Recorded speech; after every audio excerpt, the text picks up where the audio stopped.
tous et à toutes, ici Nicolas de Montréal. On est lundi et là c'est officiel, c'est le jour 1 de notre cure de jus. Je dis notre parce que je ne suis pas seul cette année. Il y a Martha bien sûr, mais il y a aussi Laura et Juliane qui de leur côté ont commencé. Donc pour l'instant ça va bien, c'est la première journée. Première journée est généralement facile, hein? Tout est nouveau, il y a des jus, c'est différent. Remarquez que pour certains ça peut être difficile, mais dans mon cas ça va. Je suis quand même habitué à ce genre de choses, hein? J'ai fait des 3 jours de jeûne, j'ai fait plusieurs cures de jus jusqu'à maintenant, des fois longues, des fois jusqu'à 30 jours.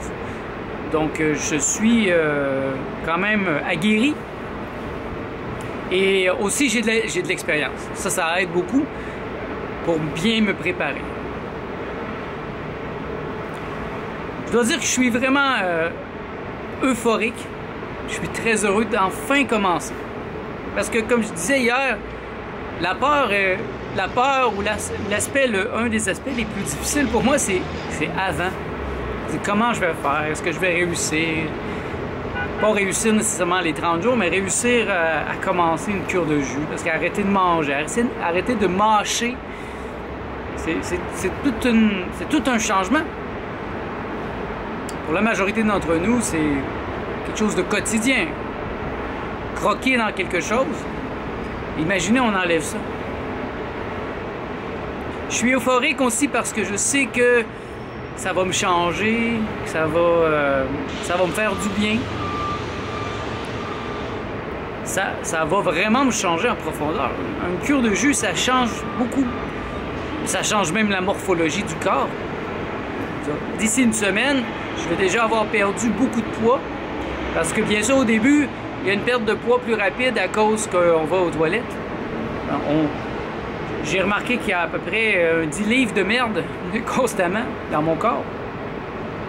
Peut-être plus, peut-être moins, mais ça dépend des jours. Mais la première semaine d'une cure de jus, je vais perdre 10 livres souvent.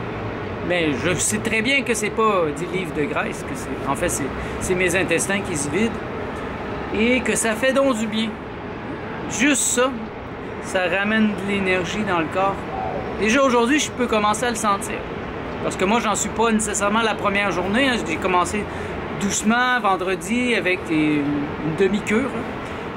J'ai commencé à me faire des jus déjà vendredi, samedi, dimanche, tout en mangeant un peu ici et là. En mangeant les dernières choses que je savais que je n'allais pas manger pendant un bon minimum un mois. Et puis après aussi, dépendamment de comment strict je vais être avec ma diète.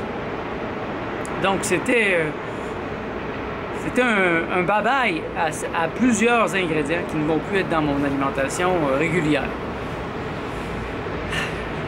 Je suis content que ça soit commencé parce que quand on commence, eh bien là, c'est comme mettre la roue en marche. C'est vrai que ça peut être décourageant au début. Ah, il me reste 30 jours. J'avoue que ça me décourage pas parce qu'une cure de jus, c'est pas si difficile. C'est moins difficile qu'un jeûne à l'eau. Le jeûne à l'eau, c'est vrai que si vous regardez mes vidéos, au début, j'étais un petit peu découragé. Je me voyais genre devant l'Himalaya. Je savais que j'avais une super montagne à monter parce que c'est vrai que c'est difficile. Le jeûne à l'eau, il y a des moments très difficiles, il y a des moments de faiblesse. Il y a des moments terribles de détox intense. Tandis que la cure de jus, ben, il y a les saveurs, il y a du jus. Il y a toujours quelque chose qui vient quand même exciter les papilles, qui vient quand même faire comme si on mangeait. Pour le dîner, bon, ben, j'ai pris mon verre de jus vert. Alors que si je suis sur l'eau, ben, pour le dîner, je prends un verre d'eau. Même pas parfois, si je suis sur un jeûne sec.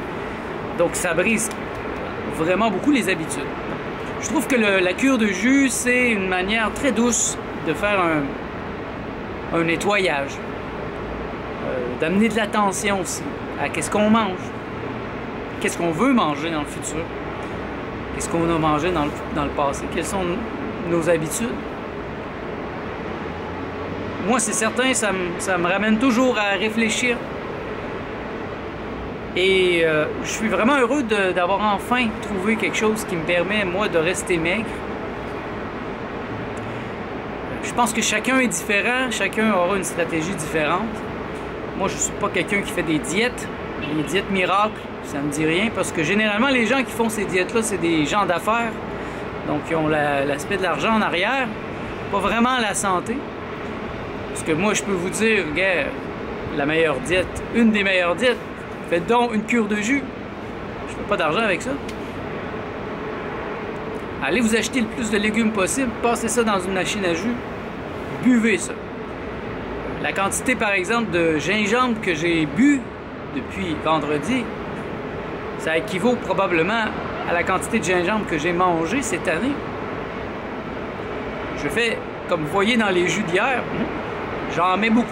Martha se plaint un peu parce que c'est quasiment décapant. Mais je lui dis, tiens, pourquoi pas, tu peux casser ton jus avec un autre jus de fruits si c'est trop fort. Moi, j'ai le goût d'intensité. Et vous voyez dans la vidéo de vendredi, combien on en a acheté. On a acheté une boîte complète de gingembre. Et le nombre de cocombres, le nombre de céleri, le nombre de choses que je mets dans mes jus, déjà, en quelques jours, ça équivaut à plusieurs mois.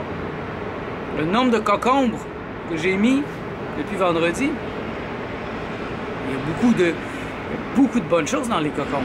Jamais je serais capable d'en manger autant.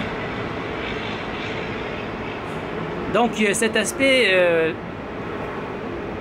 de booster. Il y a le reboot aussi. J'aime bien le terme de Joe Cross, Reboot with Joe. Lui, il appelle ça un reboot. Hein, c'est comme repartir l'ordinateur, hein, pour repartir. Ça permet de faire une réflexion sur tout, en fait.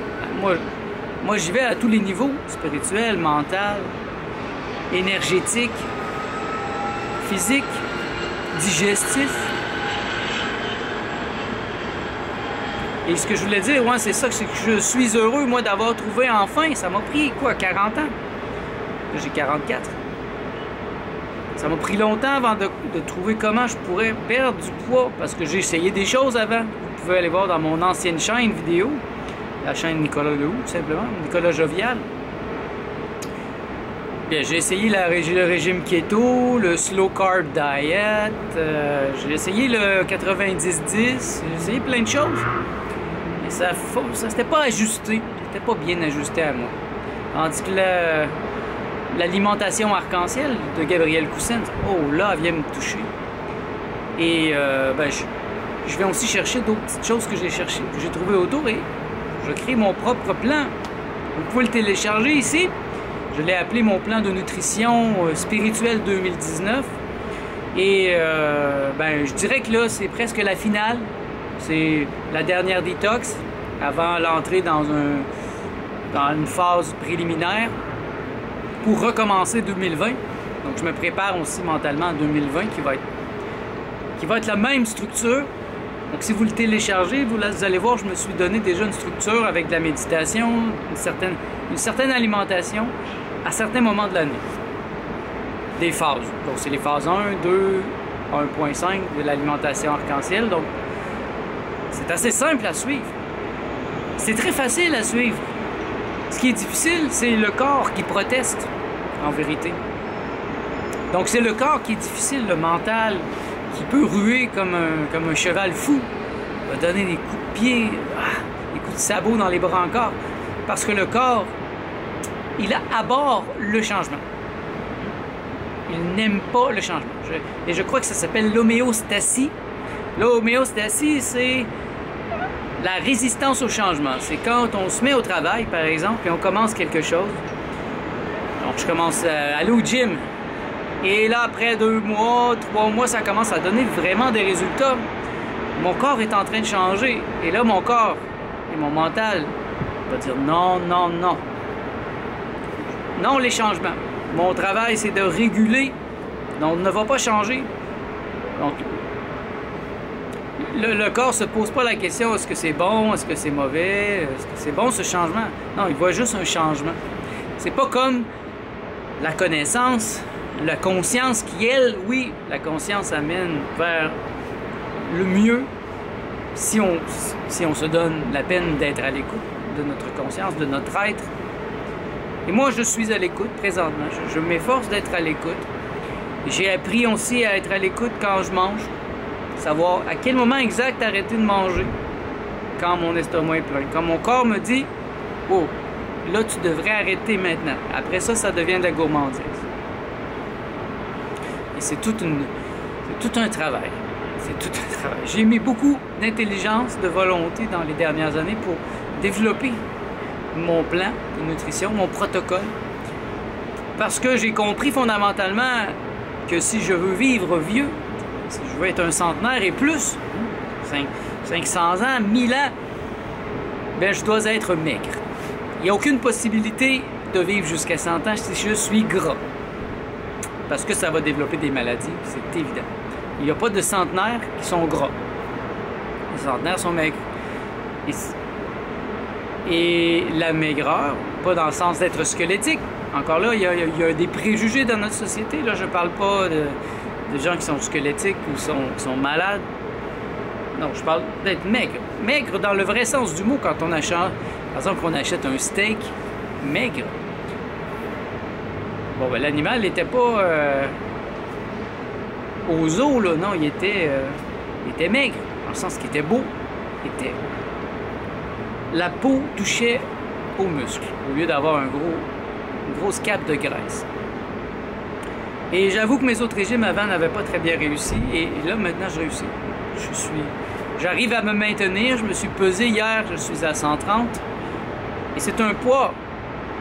C'est le poids que j'avais quand j'avais 24 ans. J'avais ça entre 125 et 130. Et dans ma trentaine, je suis monté jusqu'à 160, 165.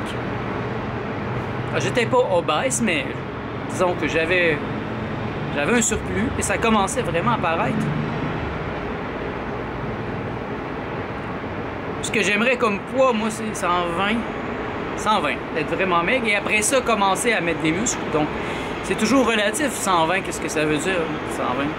Je pourrais être très, très musclé et avoir le même taux de gras, mais peser 140. Il y aurait comme 20 livres de plus de muscles. J'ai pas encore réussi. Je suis et je demeure un intellectuel, donc c'est difficile pour moi de mettre des muscles sur mon corps. Ça me demande beaucoup d'efforts. Mais je veux y venir. Je compte sur la cure de jus pour me donner toute l'énergie nécessaire pour recommencer à aller vraiment au gym. Là, j'ai recommencé, mais soft. Je vais le matin faire du cardio. J'ai cette volonté que j'ai retrouvée enfin avec l'automne qui commence à arriver. Là, il commence à avoir des feuilles oranges à Montréal. Là, ça commence à... C'est l'automne. Même si officiellement, c'est pas l'automne. On le sent que c'est l'automne. Les arbres commencent à changer de couleur. Et je change de couleur parce que là, c'est le soleil qui est en train de se coucher. Et oui, c'est l'heure dorée. Alors, sur ce, je vous laisse. Si vous êtes en train de faire une cure de jus, bien, c'est juste la première journée. N'abandonnez pas. Les 2-3 premières journées, oui, c'est rock'n'roll. C'est un changement radical et puis là, le corps peut protester. Mais si vous passez à travers ces journées, oh là là, après 5 jours, ça devient jouissant. Ça devient un vrai plaisir et l'énergie monte dans le corps de manière incroyable. Puisse cette vidéo vous inspirer à être en santé et à être intelligent au niveau de votre alimentation. Merci d'être à l'écoute. On se revoit dans le prochain vlog.